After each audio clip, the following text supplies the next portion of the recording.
बिहार विधानसभा चुनाव से पहले सियासी जमीन मजबूत करने की सभी पार्टियों ने तैयारी कर ली है। एनडीए जहां लगातार बैठक कर रहा है, वहीं आरजेडी भी ताल ठोककर चुनाव में पलटवार करने का दावा कर रही है। पटना में अमित शाह की मौजूदगी में एनडीए की बैठक में सहमति बन चुकी है कि नीतीश के नेतृत्व में ही चुनाव लड़ा जाएगा। रविवार को केंद्रीय गृह मंत्री अमित शाह ने भी परिवारवाद और जंगल राज को लेकर लालू को घेरने की कोशिश की। बिहार को एक बार तय करना है, बिहार को एक बार तय करना है कि हमें लालू रबड़ी के जंगल राज की ओर जाना है या मोदी जी और नीतीश कुमार के विकास के रास्ते पर जाना। पूरे परिवार में कोई नहीं बचा है, पूरा परिवार लालू जी ने सेट। वहीं सीएम नीतीश कुमार ने भी बिहार में महागठबंधन के साथ 2 बार सरकार बनाने को लेकर अपनी गलती मान ली। और हम ही लोग तो एक ही साथ थे, तो उसी समय अब हमसे गलती हुआ हमारे पटिया में कि 2 बार उन्हीं लोगों को ले ली 1.5 महीना। तो हम लोगों ने तय कर लिया है कि ये गलत है, ये कभी नहीं होगा। और शुरू से, और हमको मुख्यमंत्री कौन बताए? श्रद्धेय अटल बिहारी वाजपेयी जी ने मुझको बनाया था, तो हम कैसे भूल सकते हैं? और एक एक तरह से उन्होंने काम किया। अमित शाह ने बिहार की अपनी जनसभा में लालू यादव पर तो निशाना साधा, लेकिन तेजस्वी का नाम एक बार भी नहीं लिया।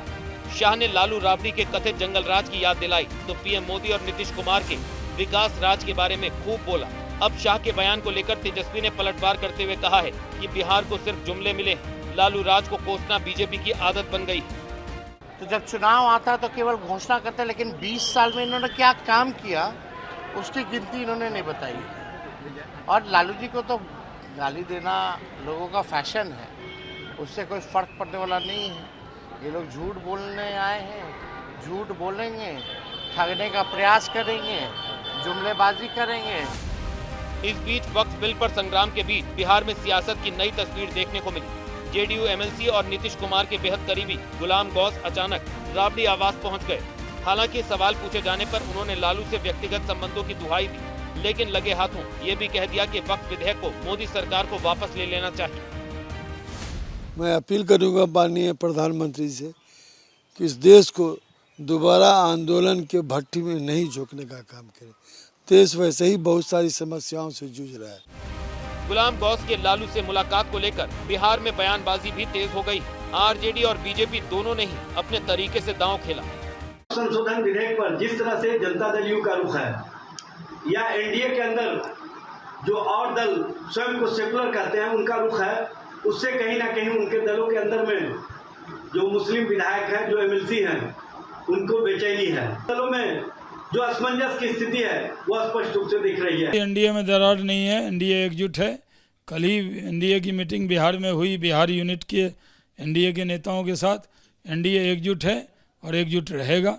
कोई कोशिश करेगा एनडीए टूटने वाला नहीं। बोलते रहते हैं, अपने अपनी राय रखने का हक है, लेकिन उनकी पार्टी ने तो हमें सपोर्ट ही किया है।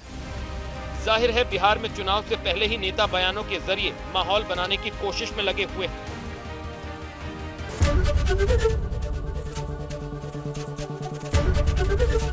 एबीपी गंगा, खबर आपकी, जुबान आपकी।